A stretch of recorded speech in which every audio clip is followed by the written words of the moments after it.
भारत पर अपने नापाक मंसूबों को अंजाम देने की तैयारी में था, भारत पर हमला करना चाहता था। लादेन को लेकर पाकिस्तान की पोल भले ही दुनिया के सामने खुल गई हो, लेकिन भारत को लेकर पाकिस्तान अपना रवैया सुधारने को तैयार नहीं दिख रहा है। पाकिस्तान ने फिर दोहराया है कि अगर भारत अमेरिकी तर्ज पर कार्रवाई करने की सोचेगा तो उसे गंभीर नतीजे भुगतने होंगे। पाक के नापाक मंसूबे, आईएसआई चीफ की धमकी, शुजा पाशा की गीदड़ भभकी। ओसामा के अमेरिकी हमले में मारे जाने के बाद भारत पर हमले की तैयारी में था पाक। ये सनसनीखेज बयान दिया है आईएसआई चीफ शुजा पाशा ने। ओसामा की मौत पर पाकिस्तान की संसद में दी गई अपनी सफाई में शुजा पाशा ने कहा है कि अगर भारत अमेरिका जैसा कोई ऑपरेशन करता तो पाकिस्तान भारत के चुनिंदा ठिकानों पर हमला कर देता। शुजा पाशा ने पाकिस्तान की संसद में कहा कि न केवल भारत में निशाने तय कर लिए गए थे, बल्कि सेना ने उसका अभ्यास भी कर लिया था। अमेरिकी हमले में ओसामा के मारे जाने के बाद बुलाई गई पाक संसद की इस विशेष बैठक के मीडिया कवरेज की इजाजत नहीं दी गई थी, लेकिन अब जो खबरें आ रही हैं वो बेहद चौंकाने वाली हैं। ओसामा की मौत के बाद चौतरफा आलोचना झेल रहे आईएसआई चीफ शुजा पाशा का एक खुलासा भारत के प्रति पाक खुफिया एजेंसी और आईएसआई के नापाक इरादों की एक बानगी भर है।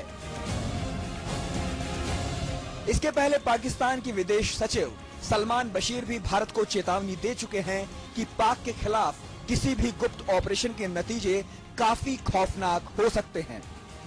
भारत की तरफ से बिना उकसावे के पाकिस्तान की ये बयानबाजी खतरनाक है और पाक के नापाक इरादों को देखते हुए अब कई सवाल भी उठ रहे हैं। क्या भारत को पाकिस्तान से काफी सावधान रहने की जरूरत है? क्या पाकिस्तान सरकार लादेन की मौत के बाद हो रही आलोचना के मद्देनजर भारत को निशाने पर ले सकती है? ओसामा बिन लादेन को 2 मई को अमेरिकी कमांडो ने गुप्त ऑपरेशन में मार दिया था।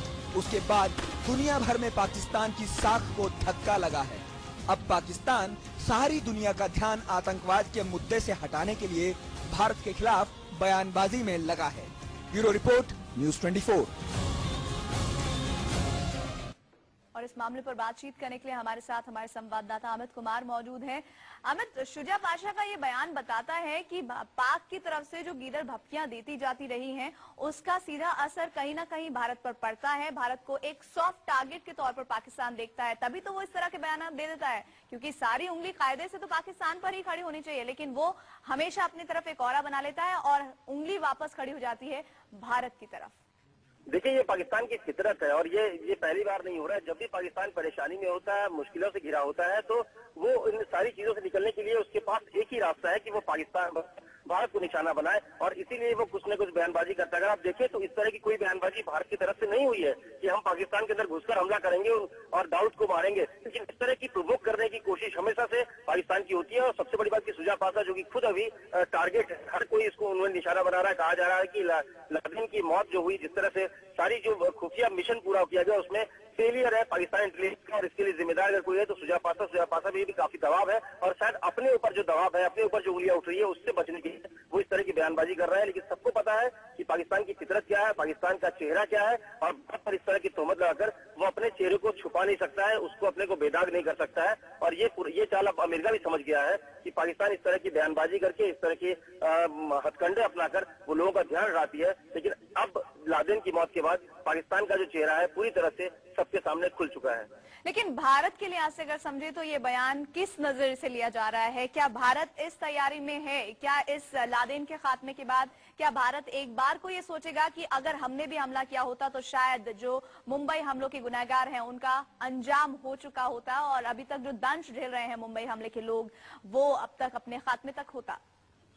ये ऑप्शन है, ये भारत के पास ऑप्शन, लेकिन बहुत मुश्किल है। कई चीजें हैं, आपका पड़ोसी है पाकिस्तान, और कई ऐसी चीजें हैं जिसको देखने के बाद ही इस तरह का कदम उठाया जा सकता है। लेकिन भारत की तरफ से इस तरह की चीजें प्रोवोक करने की चीजें कभी भी सामने नहीं आई है। लेकिन पाकिस्तान को पता है कि भारत बहुत सॉफ्ट है, वो हर चीजों को आराम से करता है। बेवजह की का बवाल करना, बेवजह का हल्ला करना भारत के की आदत में नहीं है। सरकारी लेवल पे भी कभी इस तरह की चीजें हुई नहीं है और इसीलिए वो प्रोवोक करना चाहता है, पाकिस्तान चाहता है कि वो इस तरह की बयानबाजी में भारत को शामिल कर ले ताकि लोगों का ध्यान हटे, क्योंकि अगर बयानबाजी दोनों तरफ से होता है तो फिर उसके मायने बदल जाते हैं और लोगों को जो असली कोर इश्यूज है उससे लोग भटक जाते हैं। और शायद इसीलिए पाकिस्तान हमेशा से भारत को इस तरह की चीजों में उलझाना चाहता है। हालांकि भारत को भी पता है कि असली मुद्दे जो है, जो कोशिश है कि जो भारत के 26/11 के गुनाहगार उनको सजा दिलाना, उस पर भाग दे रहा है। इसलिए अमेरिका से लेकर पूरे अंतर्राष्ट्रीय स्तर पर वो एक दबाव बनाने की कोशिश है और शायद इसी दबाव का नतीजा है कि पाकिस्तान की तरफ से इस तरह की बयानबाजी हो रही है।